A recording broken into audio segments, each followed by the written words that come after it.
But I'm just going to ask my patient to look at a point somewhere in the ceiling, in the distance on the ceiling, and typically in an acute care, you can have them look at a point, or you can have them look at your finger 2 to 3 feet away.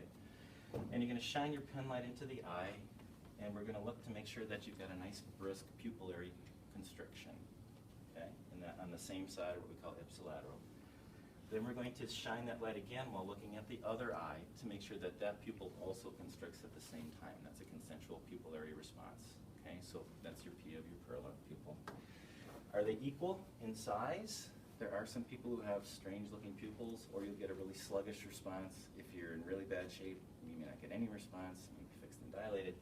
But we want to make sure that the pupils are responding. That tells us what's going on in the brain stem. So this part of your brain here that controls respiration, breathing, involuntary things, cardiac stuff.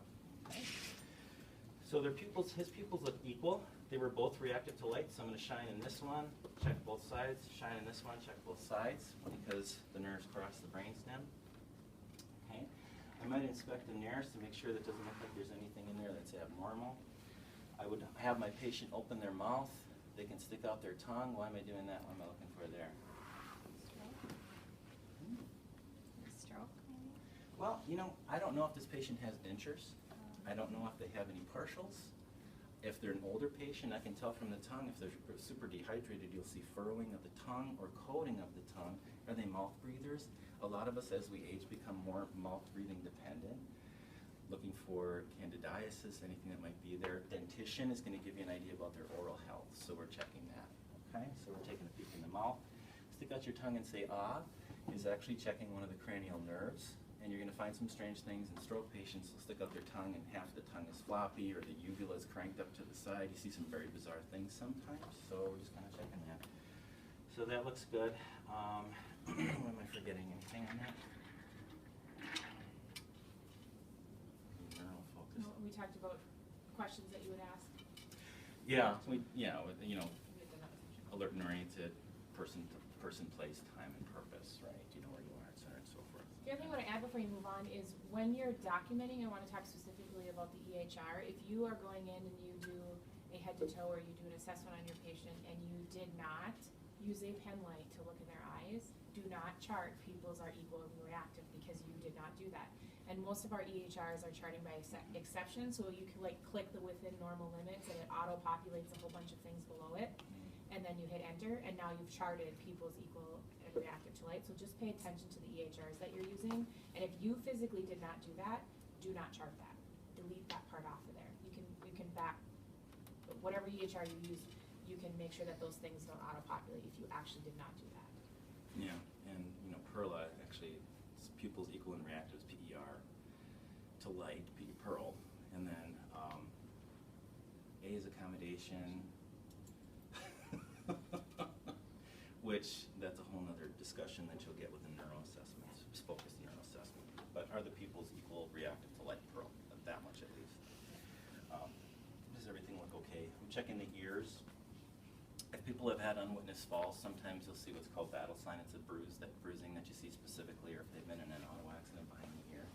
So we check that, make sure the ears look okay. Tragus doesn't look abnormal. Drainage, wax, things like that. Okay, if they're hard of hearing, you may take a peek in there. You can use a pen light. I don't think we're going to get that advanced at this point. So like I said, I'm way beyond 11 minutes right now, right? Okay, so moving down then, we would have the patient sitting up, you know, about 30 degrees in bed. As I'm moving down, I'm going to see if they can turn their head to the right and left and shrug their shoulders, okay, because that's normal. Can they do it against a resistance, okay, so we can check strength of the trapezius and the sternocleidomastoids, which turn our head this way and this. So we're starting in the uppers here, moving down. We can inspect the neck, as I said, looking for jugular venous distension. We can feel the carotids one at a time, so you can get a carotid pulse. Okay? So does it feel weaker on one side than the other? It may indicate a blockage or something like that, so you do want to palpate that. We were going to say, hey John, can I pull down your robe a little bit here so I can take a peek at your neck and your upper chest? Yeah, that's cool. You can look, and you can palpate the thyroid, and you can certainly inspect it and palpate it to see if it looks this neck looks swollen or enlarged, so it's basically an inspection. It's more of a NP thing. We're not really going to be doing thyroid evaluations as in the program. Okay. I don't think they get too much. You guys don't get into lymph node assessment? No. Not basic. Okay. Not for the So we're taking a look. John, I just need to take a look at your chest here. Okay. So it's easier on the male. You don't have the privacy issues. You can inspect the chest here. We're just looking for symmetry as they breathe. Does the chest rise and fall equally? So again, symmetry. Lumps and bumps or pulsations is what we're looking for that look abnormal. So pulsation you might see on the left side of the chest could indicate some abnormal positioning of the heart. Okay, so we're just kind of taking a peek. I'm going to pull your covers down here. Is that okay? Yep, that's good. All right, cool. Maintain patient's privacy there. Okay. So upper extremities, we can look at the arms. You can do your pulses bilaterally. And why do we want to do them at the same time? Check pulses. Because we always compare one side to the other. I like to do them at the same time, both of them, so I can compare and see if one feels worse than the other. You can have abnormal situations in the cardiovascular system where you get pulses can be different. Okay, so we're comparing side to side. Are they equal, strong, present?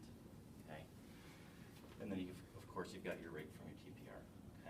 Okay, while we're there, okay, we're going to say, hey, John, I'm going to have you squeeze my fingers. I always use 2 fingers. 1 can hurt, 3 can hurt, 4 can hurt.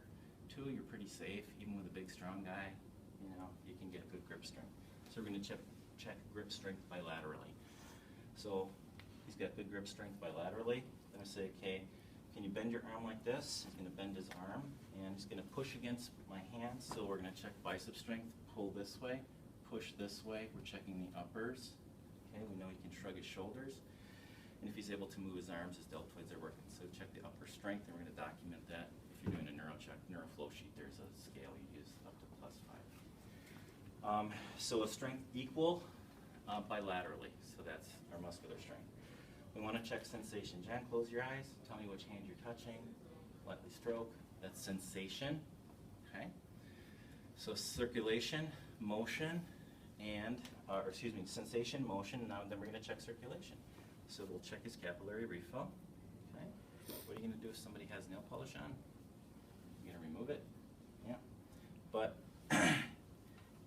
depending on the individual, if you look at the palm of the hand or the back, sometimes you can get blanching too. But really, cap refill is done on the nail bed. Okay. So gently squeeze. Does it refill in less than 3 seconds.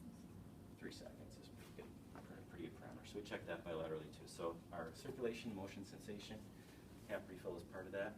Okay. We check the strength on the uppers.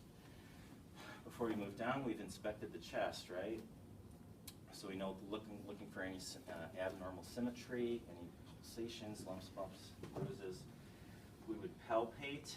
Okay, what are we palpating for here? What might be an abnormal finding might be crepitus, which is sort of a crunchy feeling into the skin if they had some sort of trauma or something like that. But really, for the basic assessment, is anything abnormal? Is there something that you just go, wow, that's abnormal? That I should probably make a note on that. Talk to the provider. Okay.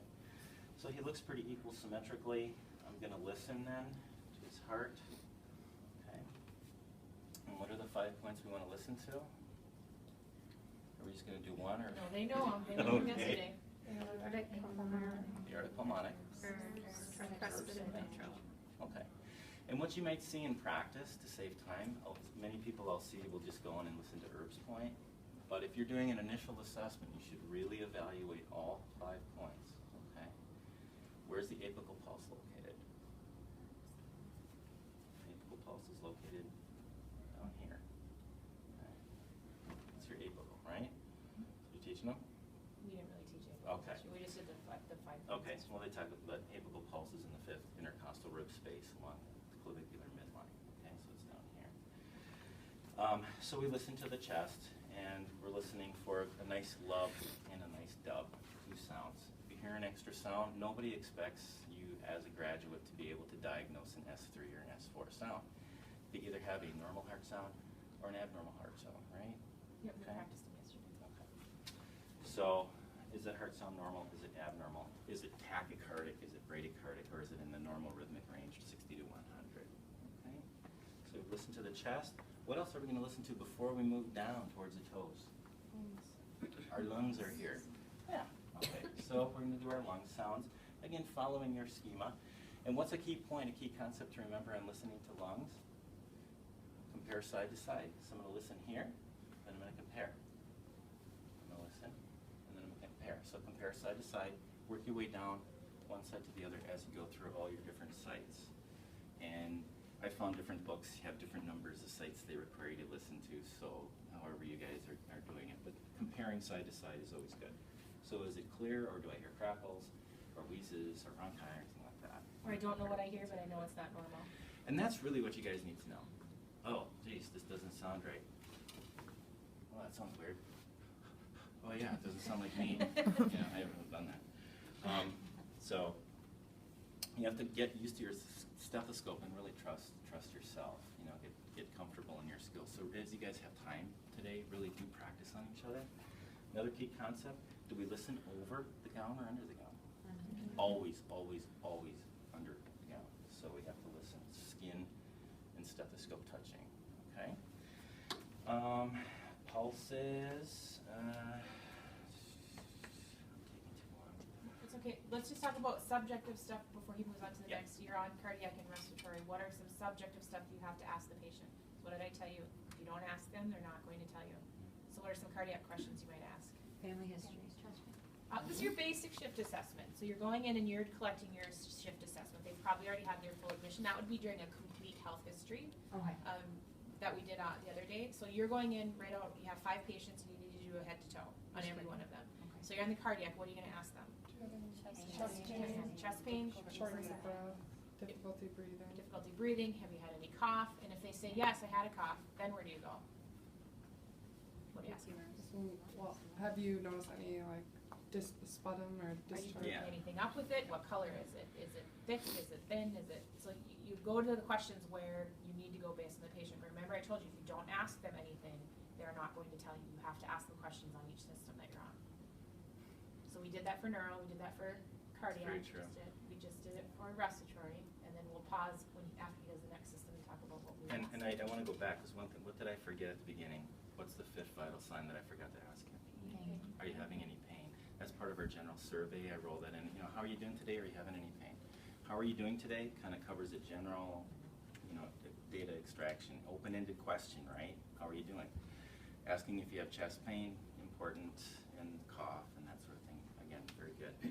And some of it will be patient specific. When you get to the Yeah. cardiac assessment for Yeah. your ankle fracture, you don't have to ask very detailed cardiac questions for that patient. You need to assess that body system to make sure everything, the patient is stable, but your questions will be based on your patients as well. Okay. And then the one thing that also, as we're looking at skin turgor. Skin turgor is the elasticity of your skin. So if I pinch my skin, you see it snaps right back. I've got good turgor. I'm pretty well hydrated. I drink a couple liters of water on the way driving down here, so no problem. An individual who's elderly will often check skin turgor right in the subclavicular space because the skin is thin and there's not a real thick fatty layer there. And if you pinch the skin and it stays tented like that, that means they're dry. Okay, so you check skin turgor in addition to color and the appearance. Okay, so we add that in. So that gets us through about halfway our respiratory and cardiovascular, our upper strength, flexion and extension and grips, very commonly assessed. Then we're going to be moving down to our abdominal GI, GU, and abdominal assessment. So you guys have just gone through that, so we can probably, skip that. But one of the things you want to do is make sure you're draping your patient cautiously and carefully to maintain dignity and privacy. It's very important. And you're going to do your inspection. What's different about the abdomen and inspection, auscultation, palpation? Yeah, we're not gonna do any pushing around here, because what's that gonna do? It's gonna change what's going on. So I'm gonna inspect, right? And then what am I gonna do next? Okay, I'm gonna listen. How long do we listen? Where do we listen? 4 quadrants. How long do you have to listen to? What's the state law?